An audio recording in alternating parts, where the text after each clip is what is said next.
sort of pick up where we left last time. So we were looking at BRDF models. Right? We were looking at BRDF functions last time.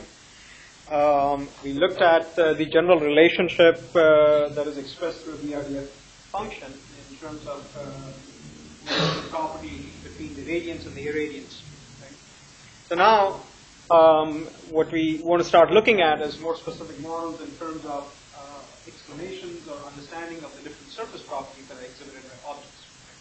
And the most common one, and of course the basic model that we always start off with, is a diffuse reflection model.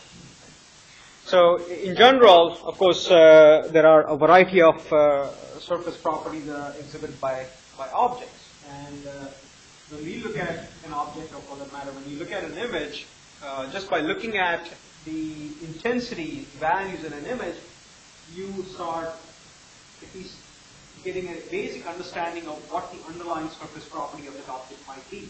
And the question is, how is it that we are able to infer those properties? And some of it has to go back and has to relate to how we believe the light reflects off of objects. Right? So there is obviously some model that we have in terms of the data that we are processing.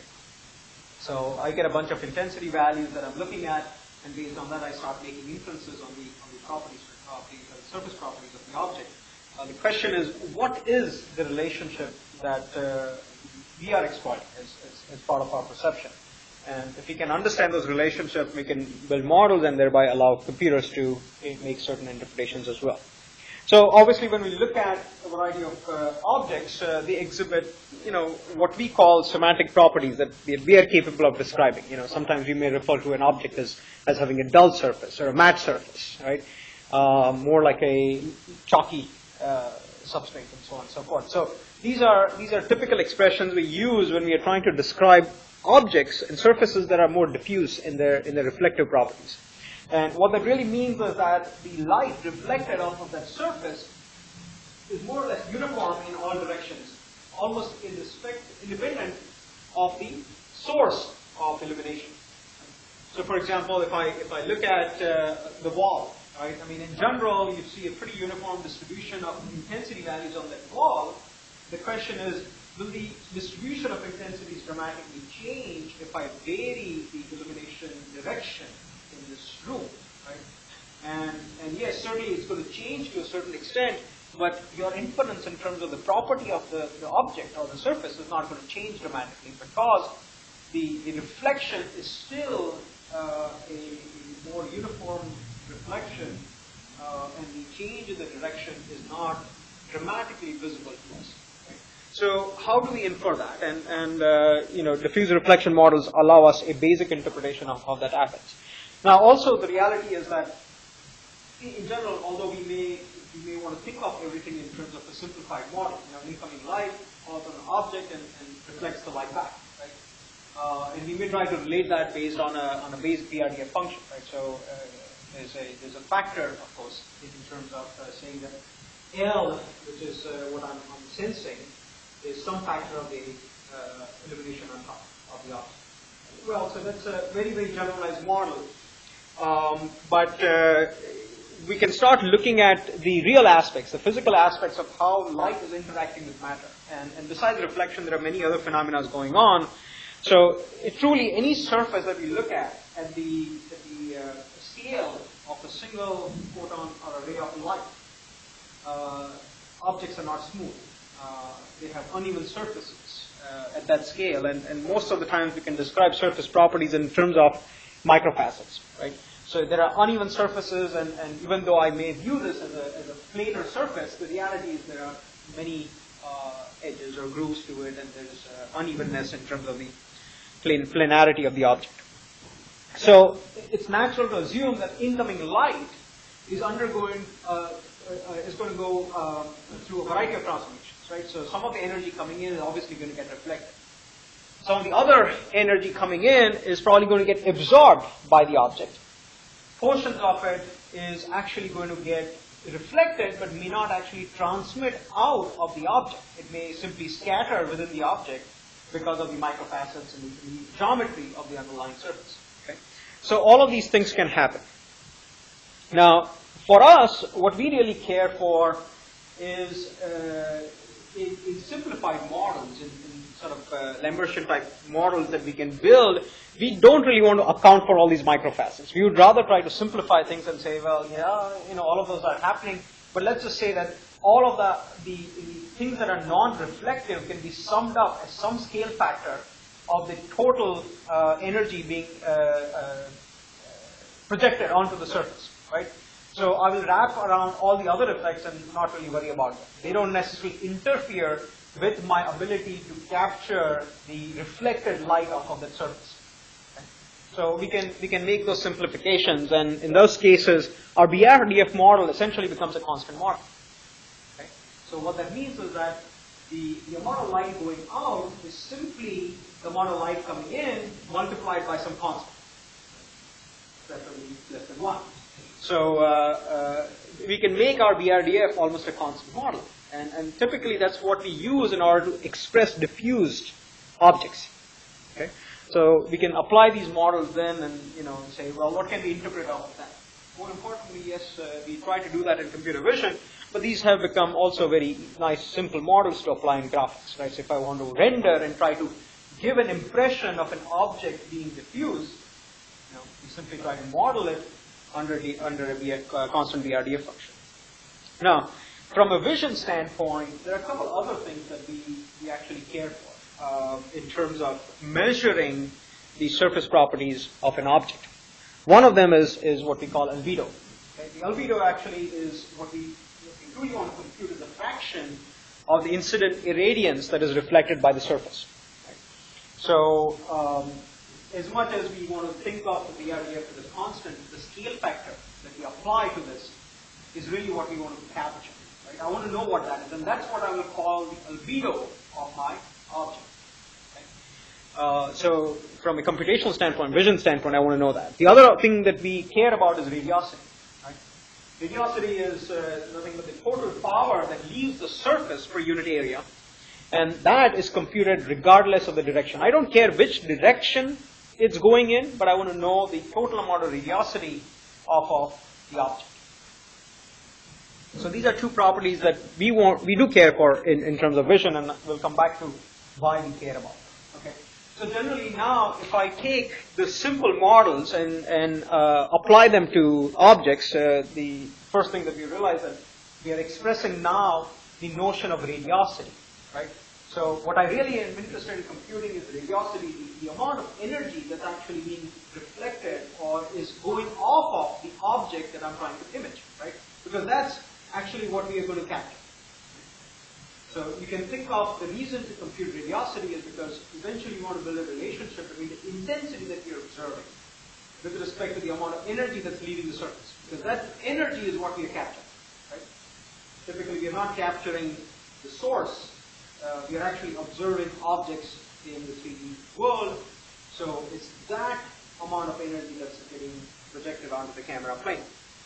So I want to capture that. But in measuring the radiosity, what I do care about is the albedo, right? So I need to know what the albedo is. So if I know somehow what is the amount of energy that actually is projected onto the object, then I will know how much of it is actually getting reflected. So the albedo tells me the fraction of the light that's actually going to be reflected off of that surface. I need to know that. And the other thing that I do need to know is, of course, the direction, if you will, in which that light is going to get transmitted. Okay? And the way we can measure direction is by actually looking at the normal of the surface that we have, or the object, and the angle that makes with respect to the direction of the light source.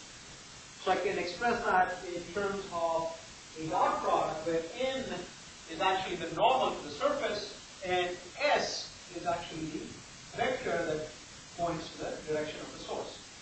Now, of course, it's a vector, n being a normal, it's actually a unit normal, right? So it's really a magnitude of 1, but s has both a direction and a magnitude. So the amount of energy actually reflected off of the object is going to be given in terms of both the magnitude and the direction. So we can actually now compute radiosity based on this formulation, which is actually described under Lambert's law. And this holds true for all diffuse objects, where the radiosity that you're computing is actually normal times, or the dot product of the normal and the source vector multiplied by the albedo. Yeah. The radiosity, keep in mind, radiosity is actually independent of direction, because it is the cumulative value of the light being emitted per unit area. So it doesn't have a direction. So when you actually compute the dot product, you're getting rid of the directional component, but you are capturing the fraction, right? And then, of course, albedo tells you the amount that truly is emitted out. Rest of it simply gets absorbed, or something else happens to it, right? We don't care under this model. Now, of course, what is that albedo? And in general, if you remember, going back to our simplified model, which is under a constant BRDF model, we said that the radiance is simply some factor of the radiance, right? So that factor that we typically apply in our constant BRDF model, now under the radiosity calculation, becomes a value that is tied to the albedo, right?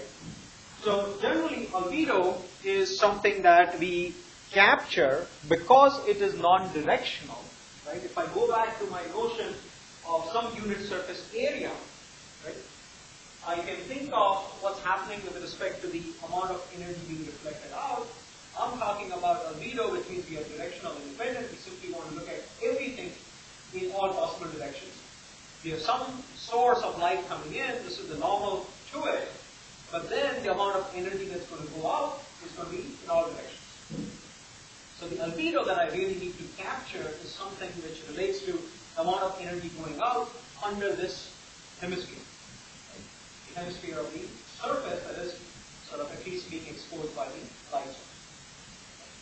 So in that respect, then the constant that I have in my BRDF model would be nothing but the albedo divided by the overall area, right, the hemisphere. So I basically look at it for pi, right, all the degrees under which it's going to emit.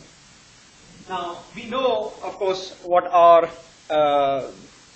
irradiance is, right? So that's just k times cos of theta I. So this is our dot product, where k is some magnitude of the source coming in, and cos theta I, theta being the angle that it makes with respect to the source angle and the unit normal to the surface. So now I can plug all of this back into my sort of notion of my constant BRDF model, and I can say what L is. Right? So L now becomes simply the albedo divided by pi times E. E is now illumination strength, and this becomes sort of the modulating factor. Now, normally, yes, we have to compute this, but in raw reality, we make simplifications. For computational purposes, no one actually divides by pi, right? We just embed that albedo divided by pi term and express it as albedo. Right? So trying to capture it under pi is not something that we do. So the most simplified model for uniform illumination in all directions is simply given by this term and generally expressed as the albedo multiplied by the normal time dot product with the source vector. Okay. So this is how we will actually look at Lambertian surfaces. Then, if you look at a sphere like that, you specify a directional source of light and say, well, now I want to compute at every point on this surface what is the amount of light being reflected. So given that we know the geometry of the sphere, I can compute the normal at every point of the sphere. Knowing the source direction, I can, and computing, what is the strength of the source, I can now compute L. So it becomes a very, very simple equation to compute what L is, and based on that you can render what the sphere will look like on an image. Now, That's great in terms of graphics, right? What do we actually want in terms of vision?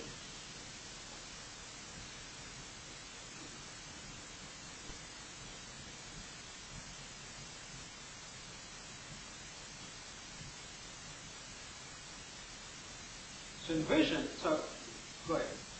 Yeah. Yes, you want to do it the other way around. So in vision, what do you actually have at hand? What information do you have? Well, you have the image. Okay. So you have the image. So what you do have at hand is some version of this, right? In all reality, you know, L, remember, if you go back and remember our discussion on the actual pipeline in terms of what happens beyond just the physics of it, to the capturing process, you try to embed everything in this camera response function. Right? So what intensity you actually capture is some f of L, right? F being this camera response function. So let's say that we don't have that, right? So one of the things we can do is say, well, the intensity I look at is probably some proportional factor of L. So forget that L and say L is intensity. Right? So that's the first simplification we can do. Right? If we make that, what we have is this. Now, once I have this, what do I want to do? Do I have any other information available to me?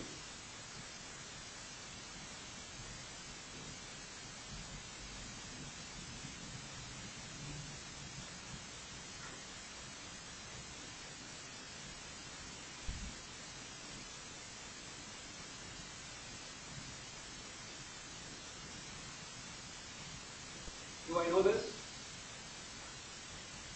No. Do I know this? I don't know the geometry of the objects, I don't know what this is. Do I know this? I don't know that either. I don't know what the source of my information is. So you can see that, you know, this is a nice model, right? If I know these properties great, I can compute this. That's nice and easy. But if this is all I know, going back into this is not that straightforward. Now, of course, we can start making assumptions. Yes? So, what's the first assumption we make? Well, if I want to apply this, I should obviously assume that the object that I'm looking at is Lambert. So, if it's Lambertian, then every pixel has this value, which is fixed. Whatever it is, it's fixed. All right, very good. Now, I have one more piece of information. What I don't have is this. Right? So in vision, actually, what are we interested in? Are you truly interested in knowing where your light source is? Not really. I don't really care to know where that is. What I really want to know is this. Right? Because if I know this, then I can recover the geometry of the object. So now, of course, you have to solve a system that says, well, I know this. I can make some assumptions. And then give me some optimal combination of this that actually explains what I am seeing. That's kind of what we have to do in terms of vision. But in order to get that, you know, we have to remember the kind of things that we assume. The most important thing we are assuming here is that we're looking at a Lambertian surface. So if we don't have that, we have a little bit of a problem because explanation of geometry will not abide by the actual, sort of system that we solve. We solve for this particular model, and of course the object doesn't represent that model, then we cannot truly explain the object. So many times we have to extend these models. Now in general, we can look at that. As I said, the first simplification when we try to apply these models, that we simply say that intensity is proportional to radians that I calculate. So we'll try to equate those two. And the other thing that we can do is, rather than model everything as an immersion, which is generally not the case in the real world, we also have to look at the other aspect of reflection, which is specular reflection. Right? So specular reflection is truly more of a directional reflection. So depending on the property of the surface, a certain amount of energy will actually reflect in a much more directed fashion rather than the equal amount of energy being reflected in all possible directions. So this directional reflection is expressed more in terms of specular reflection. So in general, radiation arriving along some source direction will emit off of the object a percentage of it in another directed direction. Right? And if you think of sort of purely a mirror type surface, then that direction is going to be the exact same angle as your incident angle, except on the other side of the normal. Right?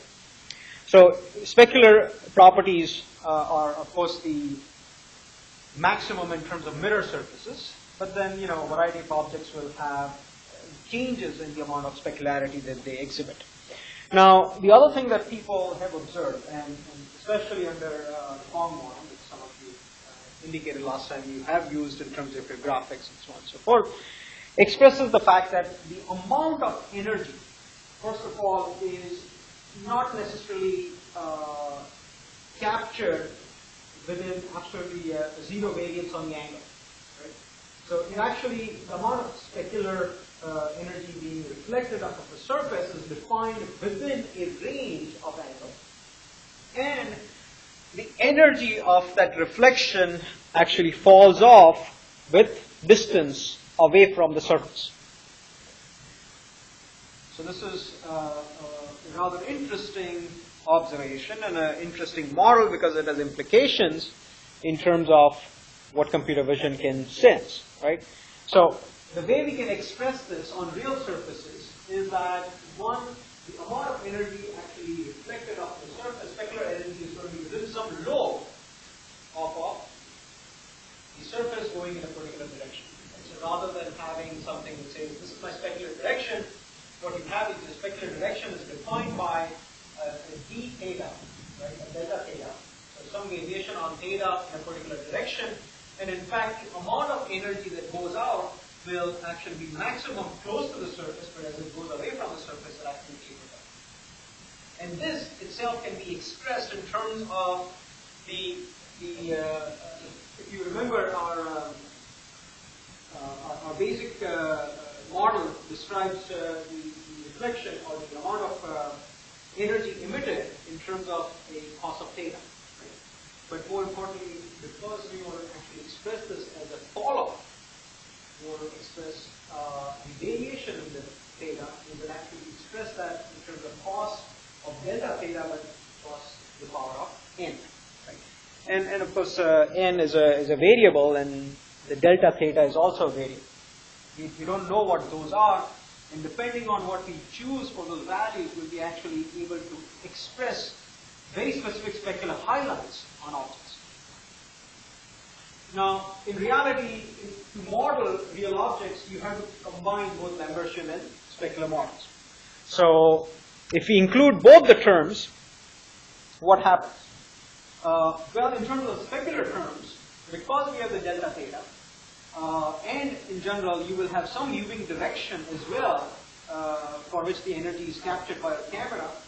First and foremost, we can look at the ideal scenario. Right? An ideal specular model will have the energy coming in onto a unit area, right? And if you remember the angles that we defined for our LECTURE3b model, we included the angle that the inner light ray coming in makes with the normal, as well as the reflection direction in terms of the surface plane. So one of them is expressed as theta, the other expressed as psi. And of course, the specular ideal surface will have a reflection angle that is proportional to the incident angle. Of course, your viewing direction has to be accounted for. The question is, you have specularity of an ideal surface, but how much of the energy is going to the camera? So in order to capture that, you can capture that based on this equation. So this is nothing but k times delta of the difference between theta I and theta E, E being the angle the camera makes with respect to the normal of the surface, multiplied by the delta of theta I plus pi minus, Pi plus pi minus P of E, where P of E is now the viewing angle with respect to the surface plane. So obviously, to maximize specularity, your camera has to align with the specular direction. If it doesn't align, then you only get a portion of the energy within that lobe or within the specular lobe. And that amount or the proportional energy is described by this. So as a result now, if you have a source of light, right, that is moved around on, let's say, a specular surface, and you keep the camera constant, then you would exhibit, or you would see actually changes in the way the object is illuminated. So you can kind of look at the images of the top and say, well, I pretty much know where my light source is. But this would be the case where you can move your light source, but the lobe or the amount of energy actually coming into the camera is kept constant. You're not modulating that. But now if I start changing that as well, the model, the exponent, right, then you would actually see things like this. So this is where now the lobe that you have is being modulated. Right? I can have a very, very large lobe, or I can have a very narrow lobe. Under a very narrow lobe, all you would get is a point on it. But in a large lobe, you will actually expose much larger areas of the object. So, in reality, if we combine the Lambertian and the specular model, we end up with what is the Phong model, and you would actually express it as two terms, a diffuse term and a specular term, right? The diffuse term we already know, right? So it's some b times cos of theta I, b now being your constant factor that you want, plus c times cos to the power of n alpha. Right? So that second term being the specular term, the first one being the diffuse term. And if I vary now the parameter that we have, which is b, c, and n, you can see what those variations can lead to. Of course, this is the case where I'm not looking at the specular term at all. Right? So this is purely the Lambertian model. And those are the ones where I have the specular term included, but I vary the values that I have. And by varying the values, you get different effects of it. So again, you take this and say, I need to really solve the inverse problem of this. So I have an image like that. How do I now go back and estimate the geometry of this particular object? So, well, it comes back to the same thing, except now the number of parameters grow. So you have to estimate and solve for more number of parameters in this model, but this model gets you to more realistic situations as well.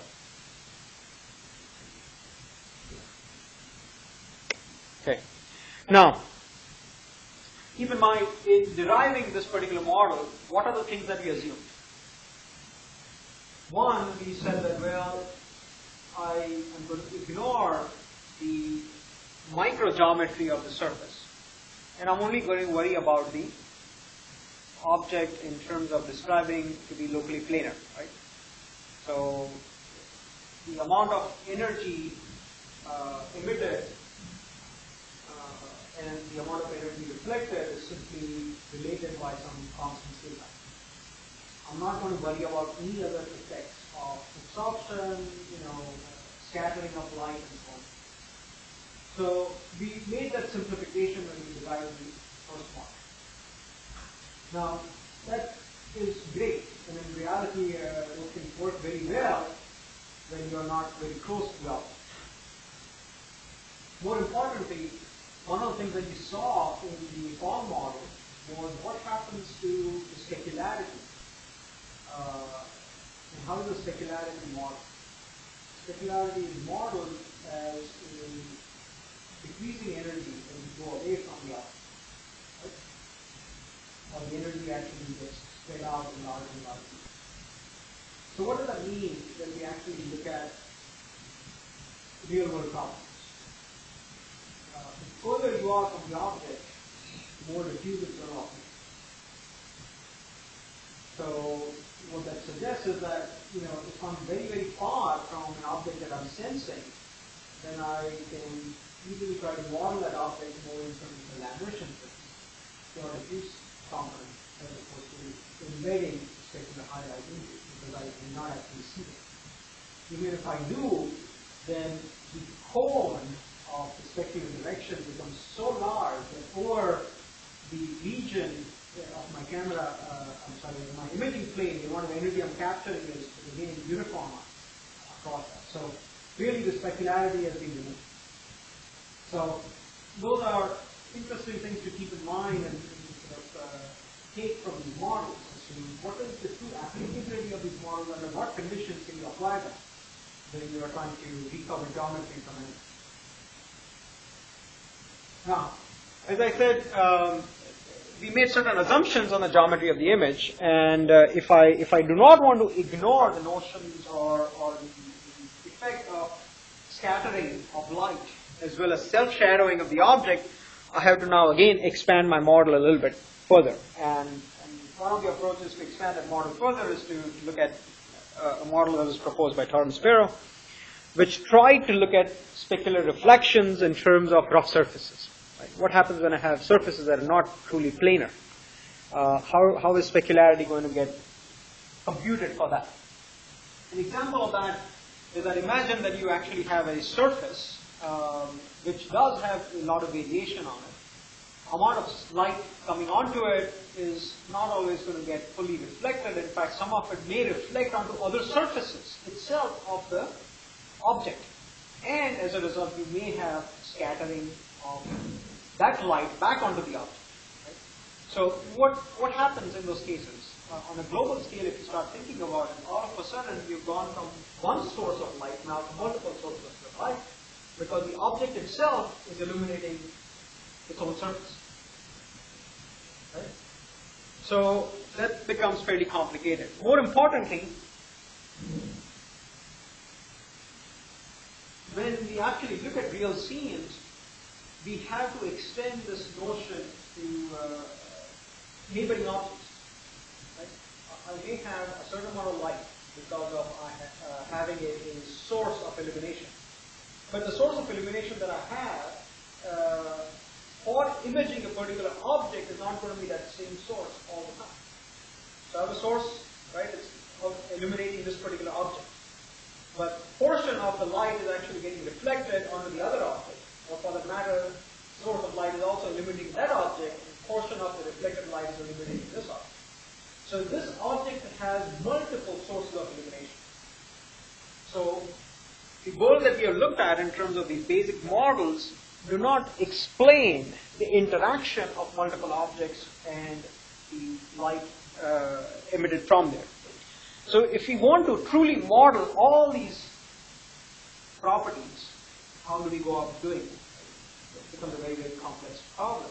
So the Torrance Sparrow model can do some of that, but much more in terms of explaining the microfacet geometry of individual objects. Okay. So first and foremost, what does it try to do? It tries to say that, well, I have, rather than having a single normal for the entire surface, I will represent the surface in terms of microfacet orientation. So I have multiple normals.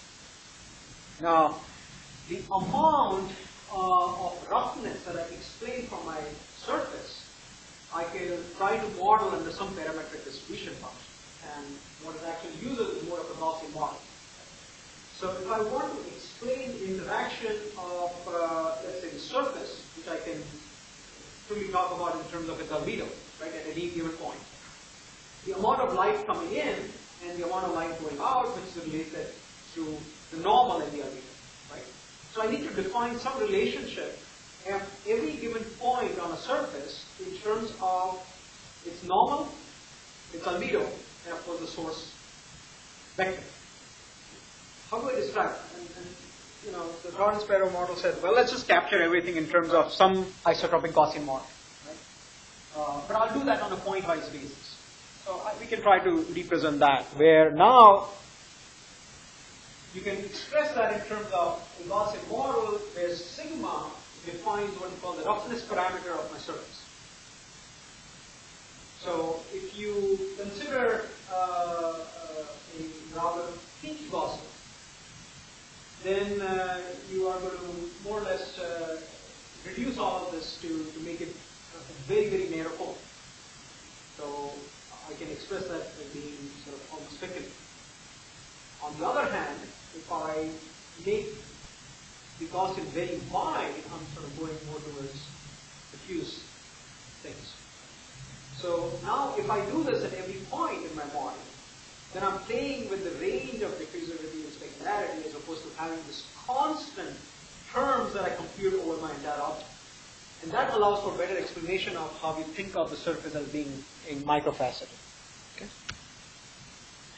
So what the model then says is that, well, I will compute the radiance in terms of course, a specular component, and that is normalized by n times v, right, where v is the actual direction of the camera.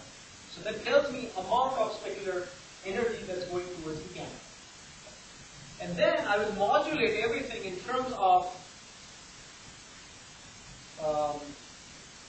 my P of D data, right? This is my microfacet geometry that I define.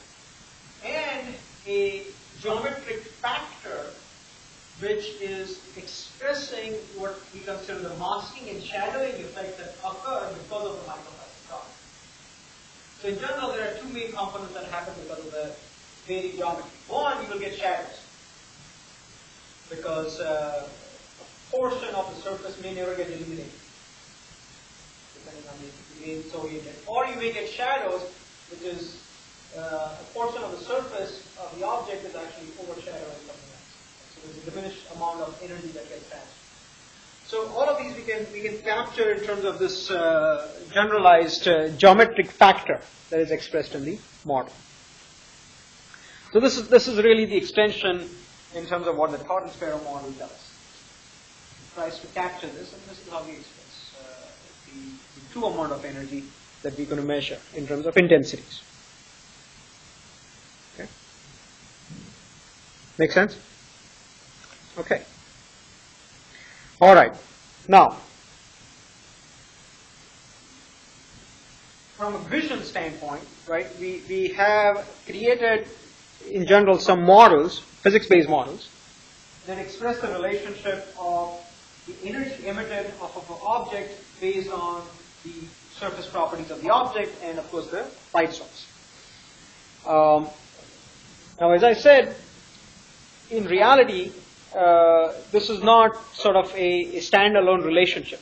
Right? There are multiple objects that interact and so on and so forth. Furthermore, the light source itself, or the radiosity that we are interested in capturing, may become a property of that object itself. Right? So there's a component that's contributing to the intensity that we observe because of an external light source. And there's another property that we are observing because of the object itself. Now, how do I differentiate the two? One way of doing that is to define a term called exitance. Okay. So exitance is actually the source of illumination that is internally generated.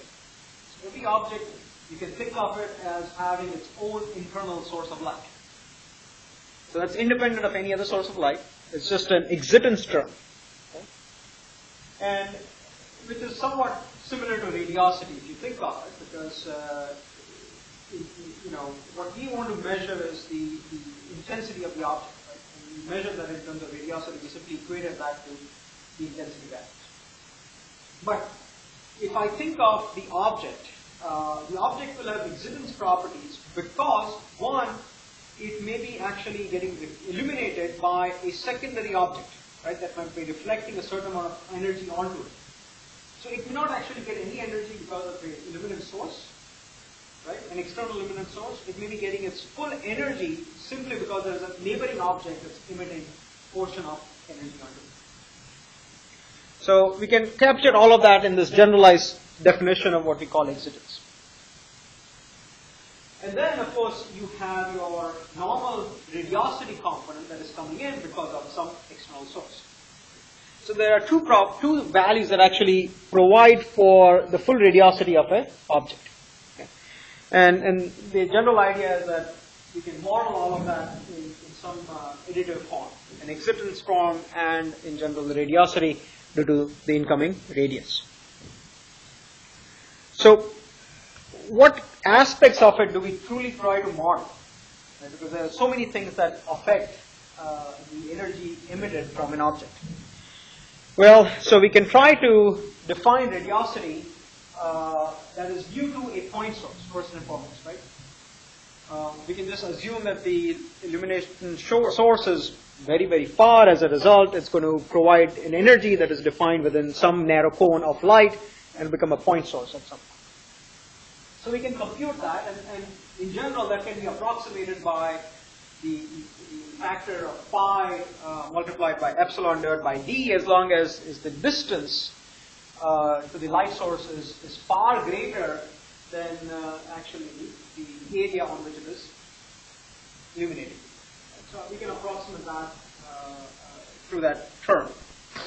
And if we do that, then of course the radiance patch due to that particular source is going to be just a point on the surface. So, well, okay, we can try to model that. We can assume all the light sources are very far. And if we do that, then what happens? Our radiosity will become pi times L naught. Right? And L naught, we can express that in terms of the albedo component of the object, integrated over the irradiance function that we have. Okay, so that is L cos theta I. And of course, we are integrating over the area. So we can simplify all of that, and that again will be expressed eventually in terms of nothing but things that we have seen in the past, which is pi albedo times cos of theta I. Now, of course, we have this modulating factor, which is the distance of the source. So divided by r squared. And we have seen this before, which is as we go further away from the object, the amount of energy that we capture falls off with respect to the distance. Right? Okay, so that's for something that's very far. And what if something's kind of nearby? What happens when the source is nearby? Well, the only difference that happens when the source is nearby is that now I have to actually account for the actual magnitude of the source. When the source is very far away, the magnitude is almost gone because it's uniformized across the entire object. We integrate it over the entire source. But when the source is very narrow, you're going to have a much more directional energy coming in, so I will account for the magnitude. So if you look at this, the formulation is more or less the same, right? So you have n dot product with the source vector. So this will add, if I had to say the magnitude is defined by some value k, then this becomes rho times k cos theta divided by r squared, as opposed to when the source is very far away, it's nothing but rho times cos theta divided by r squared. That's really the only difference that happens when we look at sources that are much closer to our object rather than things being very far. Okay? Everyone okay with that? So the standard distant point source then in reality that we end up using more commonly for calculational purposes is something where we just use our standard diffusion model. We assume that all the points in the models are close to each other with respect to the distant source, and then the source vector it's not going to vary much. So if it's the same source vector everywhere, then what should it be? Everything just modulates up and down. Nothing actually changes on a point-wise basis. Another thing could be like multiple points in the object could be eliminated, or just one? No, multiple points. Absolutely, yes. Multiple points getting eliminated. So all we do is take all the constant values that we have and roll it together, right? So remember, all of this relates to L, right? And L has some relationship with intensity. But if we roll all the constants together, all you're doing is modulating L. It won't affect anything in terms of the relationship between intensity and L. Now, we know that obviously, depending on the light source, certain objects will cast shadows. So if I have interaction with multiple objects, some objects may cast shadows on other objects. Right? And this distorts our entire view of what a point source model may explain for us. So, for a point source, of course, the geometry is simple. But how do we handle other sources of illumination that may not be expressed as point sources? So nearby objects, we know we cannot express as point sources. Distant sources of light, great, no problem. Right? But shadows are not typically something that we account for based on distant light sources. Shadows we have to actually explain in terms of sources of light that are close to us. Because they are the ones that will cast large shadows. Things that are far away don't matter much. Okay? So, when we want to do that, we have to start thinking of area sources as opposed to point sources. So what that means is that if I have, let's say, a source, right, which is non-point source now, so it means it's some kind of planar source, simplified area source. It will probably emit a certain amount of light in a particular direction. And a portion of it is going to go onto my object. The question is, what portion of it will go on that object? We know that the light actually, under all our models, we always modeled it as being something that's directional. So I can express the same thing in terms of the surface. If I know the normal of the surface, then there is a particular direction in which this source will illuminate my object. But since it's an area object, not a point object, I can't simply model it as my little cone or my solid angles appended.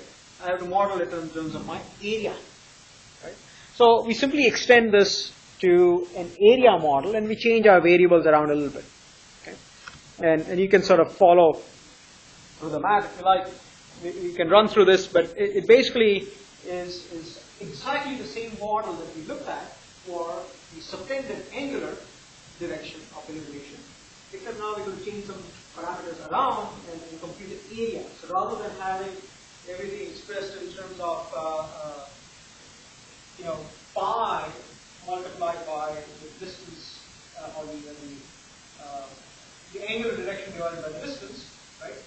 We have to account for the energy per unit area, right, divided by pi, so I will try to still capture that in terms of my energy. And then, of course, you have cos of theta I, which is the normal it makes with respect to the area source, but then you also have the amount of area that is to be expressed with respect to the normal of the object on which the light is emitted. So all of that will then eventually integrate into this term. So you have cos of theta I, cos of theta S. So those define the angles between the area source and my object that's getting illuminated. And you still have a normalizing factor, which is defined as pi r times r being this function that's actually the function of the area. Okay. Now these are useful when we start looking at shadowing effects. So this is what really causes shading, right, in our observations. So where do we get shadows from? Where do we get shading from? Shading is nothing but self-shadowing or some other object shadowing something else, right? Otherwise, if things are always uniform, then everything will always be uniform. So shading models are really come in two flavors. You can have local shading models and you can have global shading models. Local shading models basically say that, well, the surface has a radiosity due to sources that are visible at each point. Right? So I compute for every point in my object and solve the equation that we looked at. Right? The relationship between some source, my geometry at that point, and what the camera is, or the viewing angle of the camera. I solve for everything on a point-by-point basis. So that's really my local model. So the advantage of that is, well, it's easy to manipulate, right? Because I'm truly only dealing with a point value. I don't have to look at my entire object in its global structure. I only have to worry about the normal at a local point of the object. So expressions become very easy to work with, right? And it's certainly based on very simple theory of how shape information can be extracted from this, how the local geometry can be extracted. The other side of thing is, well, you have global shading models, and you say, well, surface radiosity is really a property of the radiance that is coming off of other surfaces as well as from the source. Okay. So this is where now, you have to account for everything else in the scene as well. Right? So these are global shading models. The advantage of this is, of course, your accuracy goes up, because I'm accounting for not only some distant light source, but all the neighboring sources. But as you can see, the disadvantage is the model is far more complex, and inferring all the parameters in the model can be quite problematic. It becomes sort of a rather ill-conditioned problem to solve. Okay. So how do we overcome some of these problems? Right. So what are the issues that we have seen with these models so far? We kind of seen, if you will, increasing complexity models, right? And from simple things to more complex observations. And of course, the more complex they are, the more realistic they become, because they're explaining truly all the interactions that are happening when you capture an image of an object. Trying to relate the observable intensities to the scene. But we realize that as we make it more complex, you have many more things to solve for. Your unknowns are growing at a rather exponential rate. And you have to start making assumptions. And in general, you're optimizing many parameters that are codependent. They're not independent parameters. Optimizing for independent parameters is my belief. But if you think of the fully complex global shading model, so under that, what are we doing? We are saying that, well, there is some distant light source.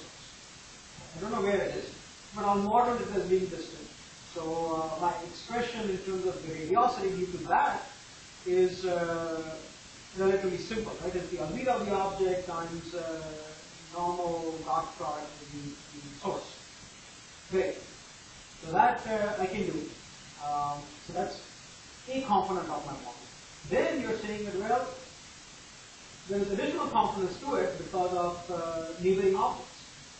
So the neighboring object is a distant light, a nearby light source, and of course it's an area light source. And so we express its radiosity value in terms of what we saw. So now, in that, I have to compute the orientation of the other object with respect to the object of interest. In order to do that, you will have to know the geometry of the other object with respect to the geometry of the current object of interest. Of course, those geometries are unknown. So you have to make some assumptions. So I'll make some assumptions to start with. I don't know the amount of energy coming off of the close by light source. Neither do I know the amount of energy from the far away light source. Right? All of those are initial assumptions I made. So all of those parameters are to solve in some iterative fashion, some optimization condition. You can imagine that this becomes a rather recursive problem.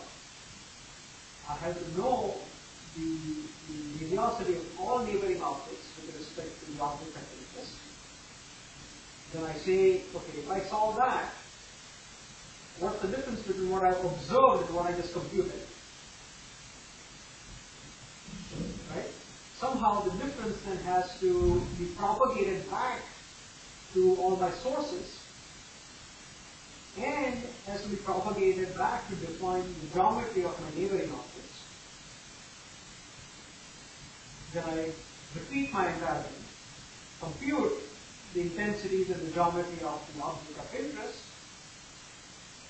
still probably see some errors, then recurse everything back. So, the question is, when do I stop? I may keep having to do that for a very, very long time. It becomes an empty problem. So, it's very difficult to solve these things, right, without appropriate constraints. So if I purely look at it from a vision standpoint and say, given an image, if I want to recover the geometry of an object,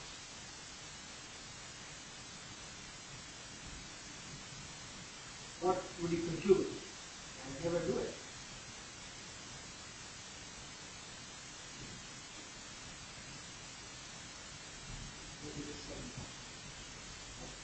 Almost impossible. Almost impossible for me to do. So, well, what do? Useless to throw away everything you know. The point of knowing all these things when you conclude that you can't apply. Well, we can apply, right? We simply have to figure out how to constrain our solution. So what do? Well, what if we knew some of the things that we just talked about as unknowns?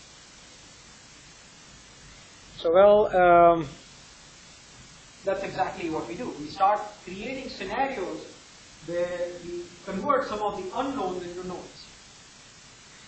So, well, one of those approaches is called photometric stereo. Okay? So what do? Photometric stereo. We say, first and foremost, let's start again simplifying things. We'll say that the object is Lambertian. Okay? So great, we can start simplifying things. We'll assume we're going to use a local shading model. So not worry about all these complex objects interacting with each other. We just say it's a local shading model. And we also come up with a set of known light source directions. So I have to solve for an unknown light source direction. Let's just say we know it. Right? Wonderful. Now I can take multiple set of pictures of that object while varying the sources of direction in some controlled manner. So I end up with a set of pictures where I'm assuming what my surface is like. I know my source and I know the direction of that source. Actually, more specifically, know the source direction. We don't know the amount of light because under a local model, you remember, we don't really care so much. We lump it into some constant factor. As long as I know the direction of light, I'm happy. And then, of course, we will also assume that let's not worry about all these distortions between lenses and everything. Let's just say orthographic. Right? So our images are nothing but orthographic projections of what we sense. And based on this, we say, well, go back, let's say, reconstruct the shape of the object and compute the albedo of the object. All right, so we've done a nice job at constraining our problem, right? So our problem becomes camera. We know S1, S2, Sn. We have no geometry on how we are capturing the image of the object, and say, well, go back and reconstruct the object. So this becomes now essentially the problem where I want to estimate the surface map given multiple images where the light source is known and the imaging geometry is known. Okay? So it becomes essentially a problem of figuring out how some varying surface gets projected onto my image. All right, and how do we do that? So, well, in general, if you had some surface in an XYZ plane, its corresponding projection onto an XY plane, well, we can explain it based on normals, right? Local normals on that surface. So if I have some local normal, let's say, right? Some orientation of a surface, local patch. I have a normal to it. I have a plane. It's getting projected, right? So along the z direction. Because remember, we are assuming orthographic projection, right? So any surface we have is simply getting projected onto the orthographic plane. So intersecting plane is z equal to 1. So well, great. So I have some light source. I have normal. So I know the source. I know the normal. Well, I don't know the normal. But how do I compute the normal? Computing the normal is relatively simple. Any given point in the surface, PQ, will essentially give me a normal with respect to the source according to the equation. Right? So this is the intersecting point on my image plane. It's always going to be minus P minus Q1 divided by the square root of P squared plus 1. So I have an easy way of computing my normal under this geometry. Okay. So this actually is called the gradient space. Okay. And the realization of this really comes from the notions of isopods, where if I look at these reflectance maps as gradient maps, how does the reflectance from a particular local patch spread on my imaging plane? And these things will actually spread as isopods. So you will see these contour maps, if you will, in the gradient space. And the contour map will maximize itself where you have the source point and the projection point actually making the maximum value based on the normal that I compute. So the true normal for any surface is the one where the contour is maximized, it's concentrated. Everywhere else, if you go, the contour is going to spread out. The further you go from there, basically you extend out to something which you just have a flat line in the gradient space. So this was actually something that was observed back in '86 by Horn. Right? So he looked at this when he was trying to solve the problem of reconstructing the surface geometry based on multiple images. So this is actually what people use in order to find the true geometry at any given surface. Of course, if you simply solve this, I get one estimate, right? For a single source of light, I get one estimate. But if I solve the same point for multiple light sources, what you get is the intersection of these isopods. And if you start getting the intersections of the isopods, that's where you find your optimal point, optimal normal. Right? Because for every light source, I'm going to get a normal calculation. And the normal that is true at any given surface is actually the maximum that you get across all light sources. So then our image model actually becomes quite simplified. Right? So the way we actually go about solving this is that I have some known source vectors, right? Because I have multiple sources of light. It's a vector, S sub j. And for each one of them, I will have a corresponding set of intensity values, I sub j, at position x comma y. We also assume that the response function of the camera is linear, right? So let's just say that my intensity is some scale factor. So I'm going to combine the unknown normals, which is n of x, y, right? So for the underlying surface, the surface is constant. The surface doesn't change. So the normal across all my x, y's is the same, right? Independent of the number of images I capture. So it's just n of x, y. And the albedo is the same, right? So the rho of x, y. I'm going to combine those constants into one value, right? Into one vector. Just call it g. And then, of course, the scaling vectors and the source vectors also we can combine into another vector. We'll call it v sub j, which is now a vector dependent on every image. So the relationship that I get is, under the immersion model, is that intensity for a given image is constant multiplying by the radiosity.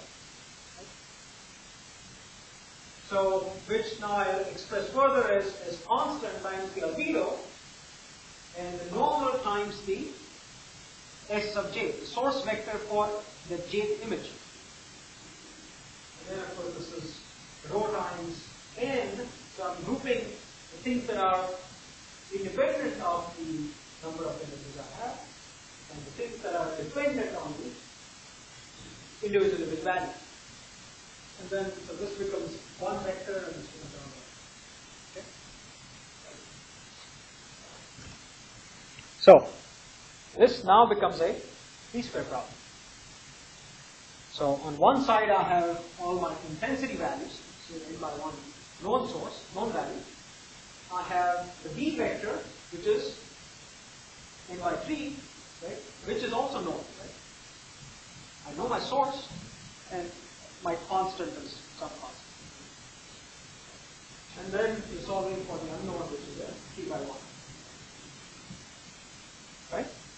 So, we've constrained this problem, simplified it, and converted it to a least square solution to getting G. Now, once we get G, we can get G out of this, right? Once I get G, basically, I know that N, G is actually a combination of two vectors, N and the albedo. But N is a unit normal, right? And the albedo, so that should be rho. Albedo is nothing but the magnitude of G, right? So finally, I end up with saying that N is nothing but G divided by albedo. Okay, so an example of this would be something which will look like this. So I end up having a surface, right? You can see something at this point which is probably this planar, or shades. I'm moving my light source around, I end up with 5 images. I can solve this least square problem. I can recover my albedo. And if you look, this is what the surface map looks like. This is nothing but the normal map. Right? So this is normals being plotted with respect to the points or pixel positions on that particular thing. And what you see is actually it's more of a dome type structure. So under this constraint, photometric stereo, we can actually recover the geometry of the surface. Quite nice. Why don't we see n light sources? Why not only see? Why not what? Only see light sources. Sure. I mean, you can very easily do that, right? I mean, in general, so you can now step back and say, well, how many light sources do I really need? What are you solving for? Right? You're solving for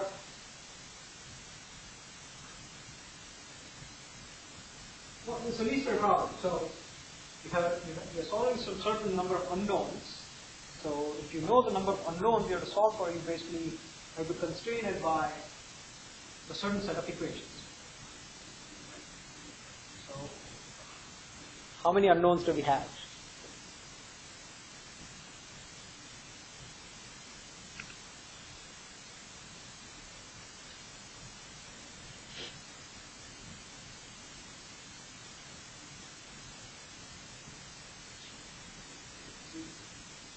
Okay. So yeah, I mean, I really only need 3, right? But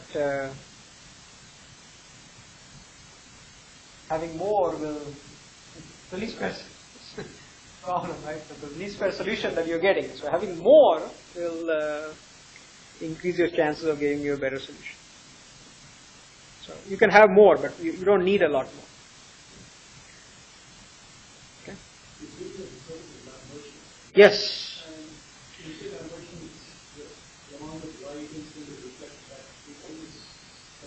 No. The membership simply means that the amount of light reflected is uniform in all directions, independent of each direction of the source. So all that means is albedo is constant. So your albedo is just albedo of x, y, as opposed to now something that's directional.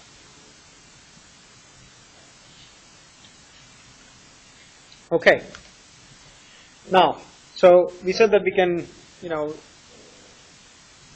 have to get the normals, right? I mean, in general, we do all of this so we can recover the geometry. So albedo is one thing, right? For a Lambertian surface, albedo becomes easy to get out, but we have to get their normals. So the normals in general is also relatively easy to get back. keep in mind the normal in general is of this particular form. Right? We looked at this when we looked at the local information, so we said the normal is nothing but minus Q1 divided by the magnitude, so it's basically of this form. We know the vector that we actually solve for, G, is basically that vector. So all we have to do is, in order to compute the components that we need in order to derive the normal, is we can compute the x value. F sub x is nothing but G1 by G3, and F sub y is going to be G2 by G3. So I can compute those very easily, plug it back, and at every point I end up with a normal value. Right? So that's a relatively easy way of recovering it. Now, of course, if you think of this across the entire surface, the entire surface is smooth, right? So how do we ensure that actually what we end up with is smooth?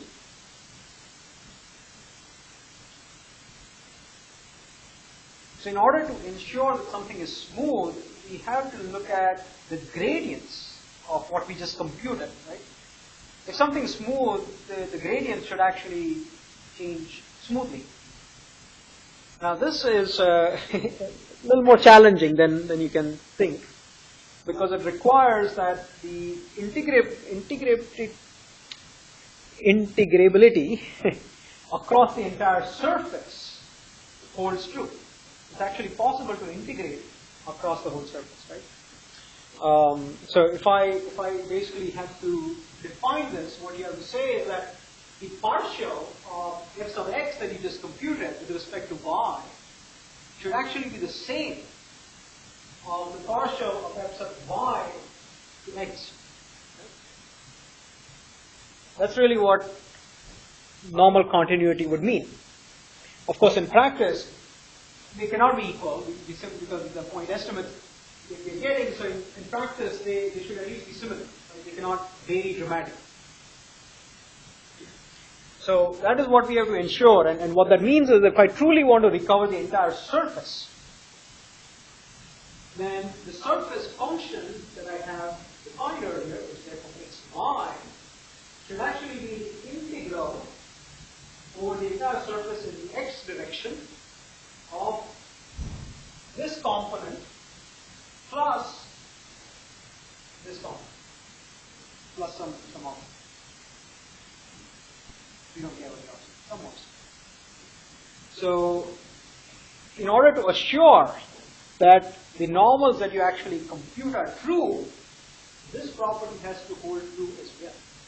It's not enough to solve for this as a point estimate only, because otherwise what you get is some point estimate of the surface, but not really the true surface geometry. If the object as a whole, then you have to be able to integrate this estimate across the whole object. Okay. Now, sometimes this may or may not be possible, but that's something we check for. In general, of course, this should hold true independent of what direction we take. Right? So we normally integrate over x and y. It's just easier for us because that's the image geometry that we work with.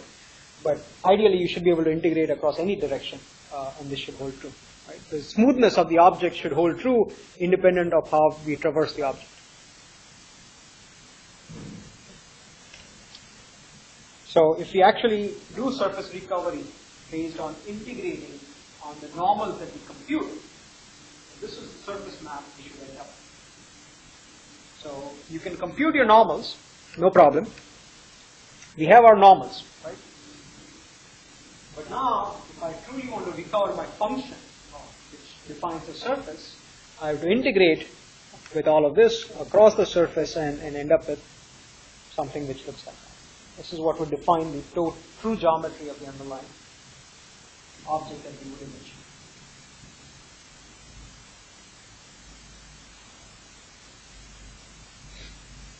Make sense? Questions?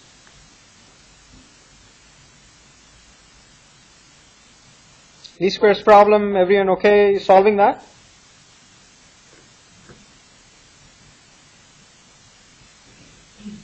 Okay, so now let's go back and think a little bit, right? You just basically looked at how we can create certain assumptions in order to leverage a physics-based integration model in order to solve something and recover actually the geometry of an object. I think it's a nice simplified constrained formulation. Right? One object, no other object, around, everything is nice, constrained. But if you had to, let's say, do this, how will you do it? So I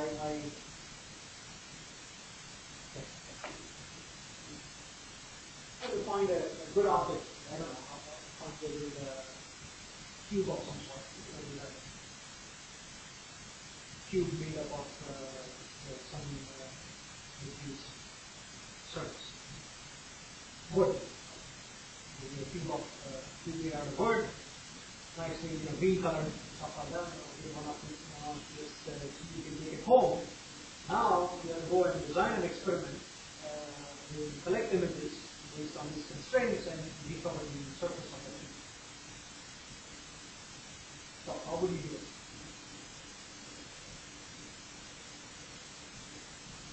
What's the imaging setup that you will design first? How are you going to come up with a way of acquiring 3 or more images?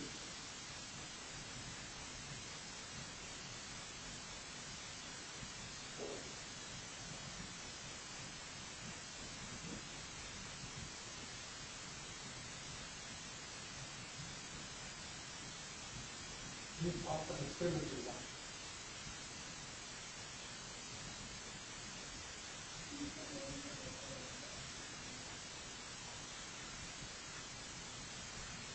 So then you make a hole in the paper.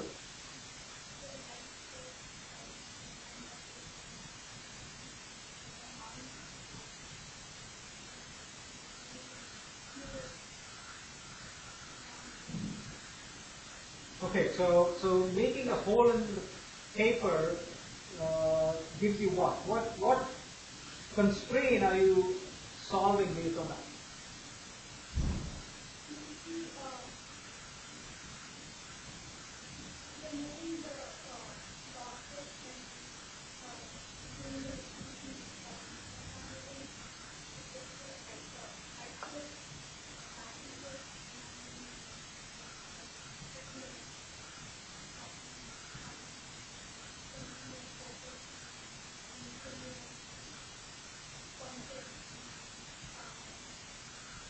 So you're trying to get to a point source. You're trying to mimic a point source based on that. Okay. Yeah, but do you need that? It doesn't matter. For the object you have, let's say, actually does adhere to the notion of language and surface, does it really matter? Do I need a point? As long as it's something that's almost the other way around. I can have it a little further away, but I don't need it to be truly a point source. As long as distance is reasonably reasonable in terms of the size of the object. Object will be something like that. Just like some focus light sources to that, right? Don't need to actually mimic a point.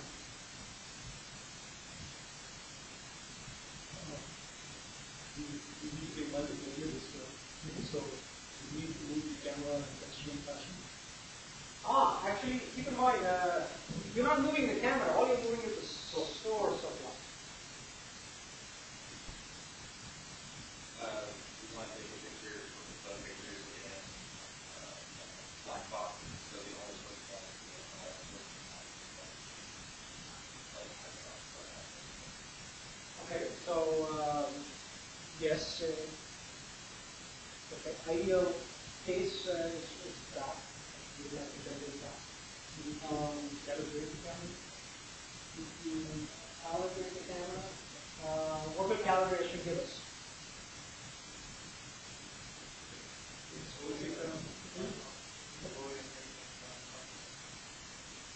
Orientation of the yes, so you need to know the orientation of the light source. Okay. So camera calibration give you orientation of the light source. So just the orientation of the object is like that.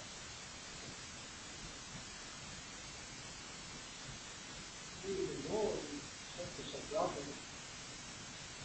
That's what we want to become.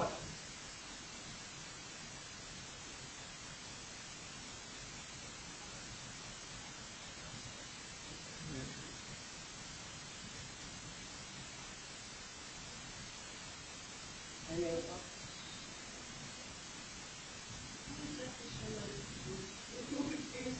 Assume what now? That it is good. It is good and yes. Well, no. So we are assuming Lambert. So, but we're not interested in knowing whether it's good or not, right? Not yet. What we are interested in knowing is what is the surface like? Is it flat and curved? What's the geometry?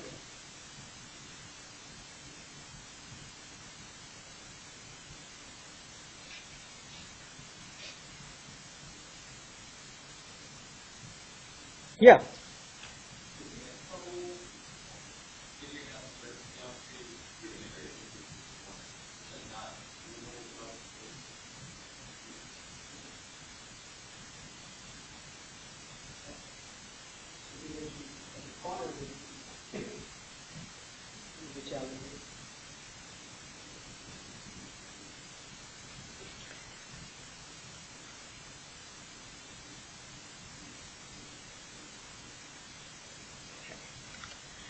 Well, so some of the experiments that were done based on an imaging geometry like this. Right? So what people did was basically construct a spherical dome. You put the object in the middle. Right? You would have cameras on this sphere. This is a two-structure that was constructed. Right? So this is like Columbia. Where they now basically have multiple illumination sources. You have a camera in front. You fire off each of the sources and you capture an image, and you go and try to recover the geometry. Now, interestingly enough, you can imagine that this is not truly a Lambertian surface, right? But the assumption of the Lambertian surface can get you reasonable things out of that. You may not be able to recover very well. Specularity that you see here on the eyes and things like that, but other than that, you get a reasonable recovery of the geometry. And so, of course, this was done in terms of building 3D face structure, recovering the 3D face structure based on single image. Single image as in a 3D image, but having multiple light sources go off in some organized fashion. So this is what they ended up constructing or to do the imaging like this. So you can think of other kind of geometries that one may want to construct to do this. Of course, as you see, the realization of this geometry has constraints. If I truly want to use this for some applications, then it also constrains the kind of applications I can use it for. Given the fact that we require multiple images, it's a little challenging if your things are moving around in the scene. You cannot have objects moving around, so you need to be doing this on static objects. You do have other limitations of this particular approach.